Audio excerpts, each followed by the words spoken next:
الرحیم dear students السلام علیکم. یہ کلاس سیکنڈ ایئر کے لیے لیکچر ہے اور جواب شکوہ کا تسلسل جاری ہے. جواب شکوہ 13 بندوں پر مشتمل ہے. MCQs کے لیے بھی یہ نوٹ کر لیں. اب ظاہر ہے 13 بند ہیں تو بمشکل 2 بند ہو جائیں تو بھی بڑی بات ہوتی ہے. اس لیے وقت لگ رہا ہے لیکن چیز بھی سمجھ آ رہی ہے.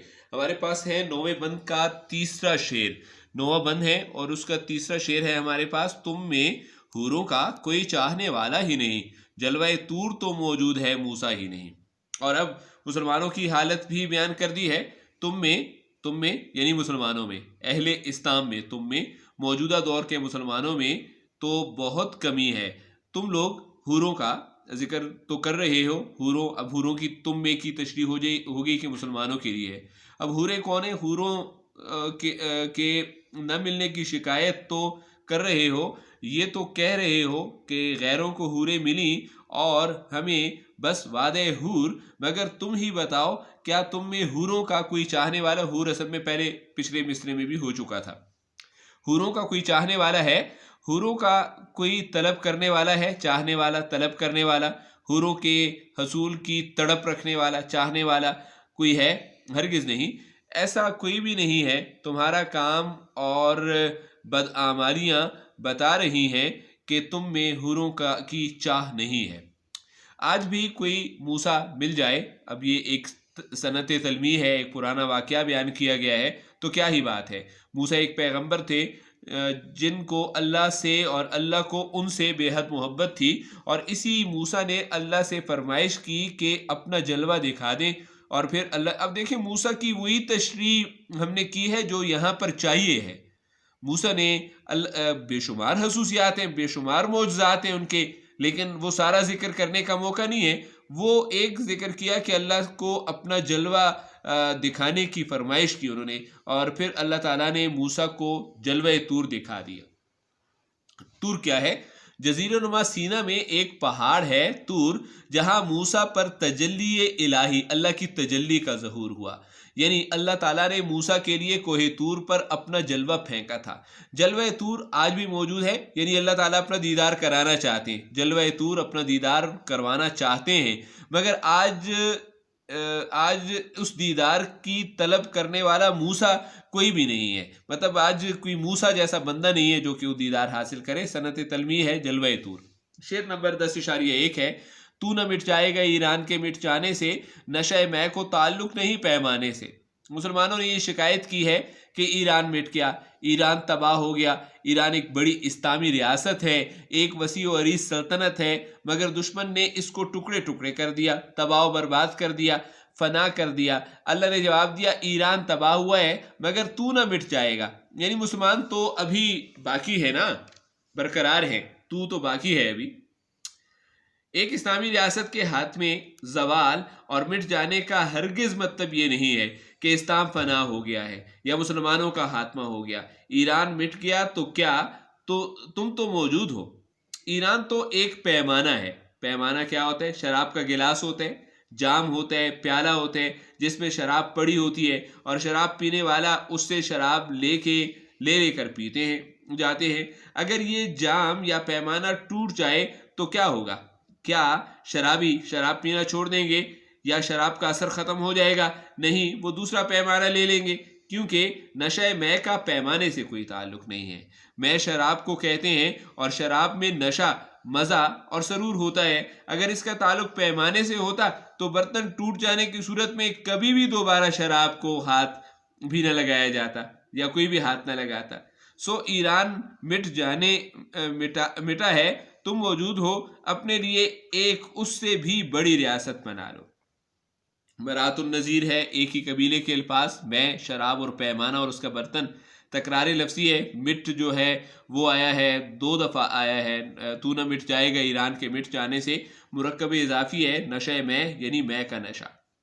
شعر نمبر 10.2 ہے ایاں یورش تاتار کے افسانے سے، پاسماں مل گئے کعبے کو صنم ہانے سے. یہاں اللہ تعالیٰ نے تاتار قوم کا ذکر کیا ہے. یہ وسطی ایشیا کے رہنے والے تھے، مگر رفتہ رفتہ یہ نام منگول قبیلوں کے لیے استعمال ہونے لگا. ان میں چنگیز خان بھی شامل تھا. اس قوم کا یورش کرنا مشہور ہے. تاتاری حملے کرتے ہیں، حملہ آور ہوتے ہیں، لڑائی جھگڑے کرتے ہیں، ملکوں اور قوموں پر فتح یاب ہوتے ہیں، انہوں نے پوری دنیا پر دھاوا بول رکھا ہے۔ ان کی جنگوں کے بڑے افسانے مشہور ہیں، یورش تاتار کے افسانے مشہور ہیں، بڑے بڑے قصے اور واقعات ہیں جو تاتاریوں کے حملوں کی خونی داستان رقم کر رہے ہیں۔ ان کی خونریزی افسانے سے سارا زمانہ ڈرتا تھا، اور اس افسانے سے مجھ پر ایک بات عیاں ہو گئی ہے، واضح ہو گئی ہے، نظر آ گئی ہے، میں نے دیکھ لیا ہے، اندازہ لگا لیا ہے، یہ کیا لکھا ہے، بھانپ لیا ہے۔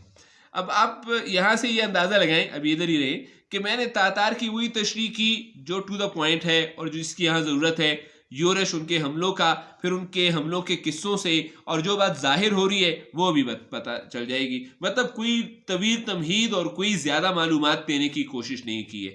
زیادہ معلومات کو ایگزامی بچہ جو ہے پھر لکھنے سے قاصر ہو جاتا ہے، اس کو اتنی معلومات نہیں جتنا وہ لکھ سکے، کہ یہ تاتاری تو پہلے صنم خانے کے لوگ تھے۔ صنم خانے میں نے مصرے سے اٹھایا ہے، اب بچوں کو ضرورت ہے کہ صنم خانہ کیا ہے۔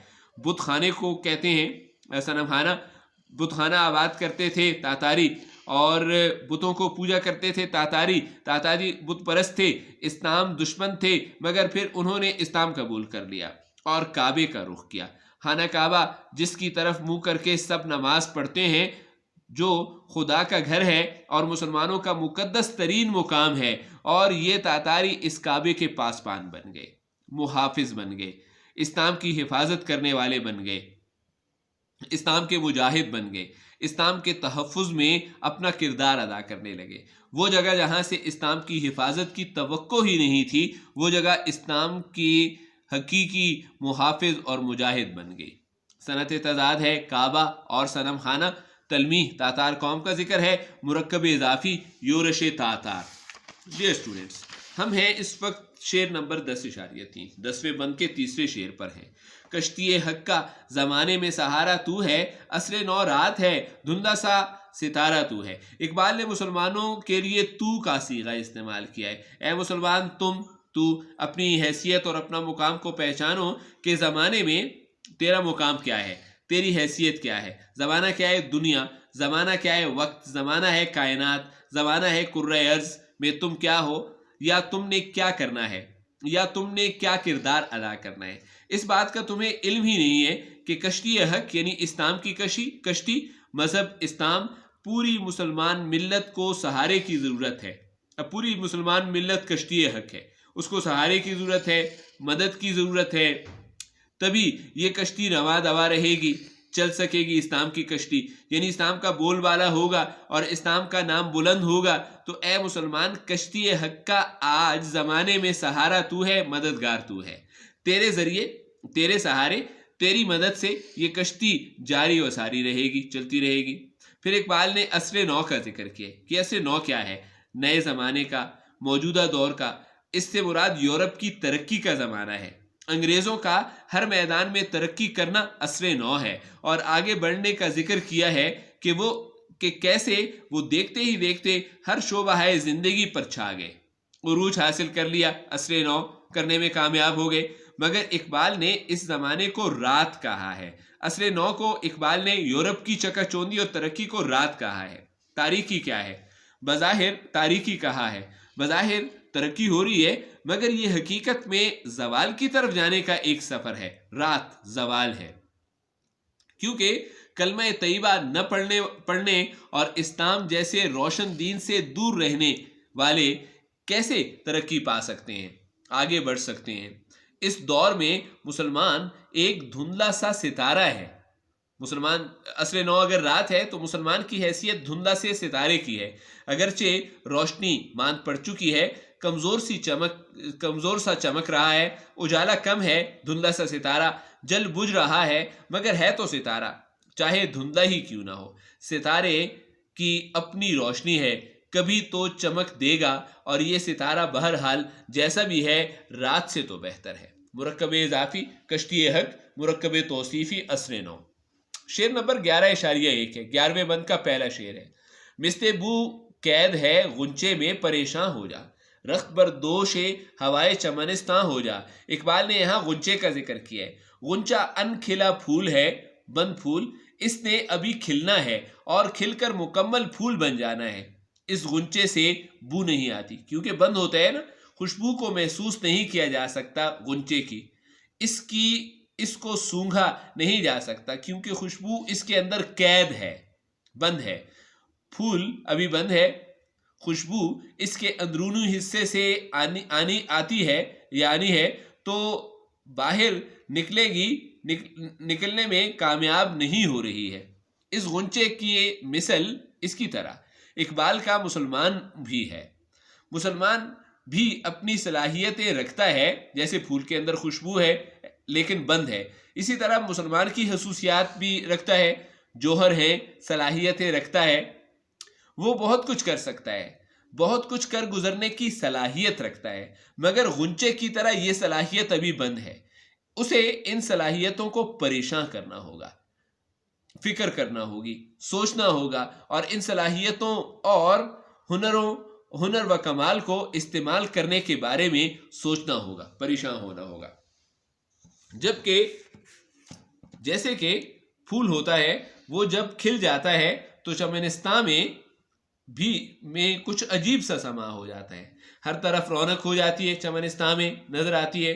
چمن کی ہوا تک معطر ہو جاتی ہے، کیونکہ ہوائے چمنستان میں اس پھول کی خوشبو جو شامل ہو گئی ہے، یا اس ہوا کے ساتھ پھول نے کیا کیا ہے، اس ہوا کے ساتھ پھول نے رخت بردوش کیا ہے. رخت بردوش کیا ہوتا ہے؟ دوش سے مراد کاندھا ہے، ہوا کا کاندھا، ہوائے چمنستان کا کاندھا. ہوا کی پیٹھ پر سامان رکھا ہے، دوش سامان، رخت سامان رکھا ہے. سامان کے لیے رخت کا لفظ آیا گیا ہے. پھول نے ہوا کے کاندھے پر اپنا سامان رکھ کر بھیجا ہے. پھول کے پاس خوشبو ہے جو اس نے چمنستان سے باہر بھیج دی ہے. اے مسلمان، دنیا تمہارے لیے ایک چمن ہے اور تمہیں اپنی صلاحیتوں کے لیے اس دنیا کو استعمال کرنا ہوگا، کیونکہ تمہارے کمال اور ہنر کی دنیا کو ضرورت ہے. تشبیہ ہے، مسلمانوں کو پھول میں قید خوشبو سے تشبیہ دی گئی ہے. مرات النظیر دیکھیں، ایک ہی قبیلہ، غنچہ، چمنستان اور بو کا ذکر ہے، اور اضافی ہے ہوائے چمنستان. شعر نمبر 11.2 ہے تنک مایا تو ذرے سے بیاباں ہو جا، نغمہ موج سے ہنگامہ طوفاں ہو جا. اللہ تعالیٰ نے مزید فرمایا ہے کہ اے مسلمان، تم تنک مایا ہو، ادنا ہو. تنک مایا ہو، ادنا ہو، معمولی ہو، غریب ہو اور ناتواں ہو، خود کو بے حیثیت اور کم تر سمجھتے ہو، اور واقعی اس وقت مسلمان دنیا میں تنک مایا ہی ہیں.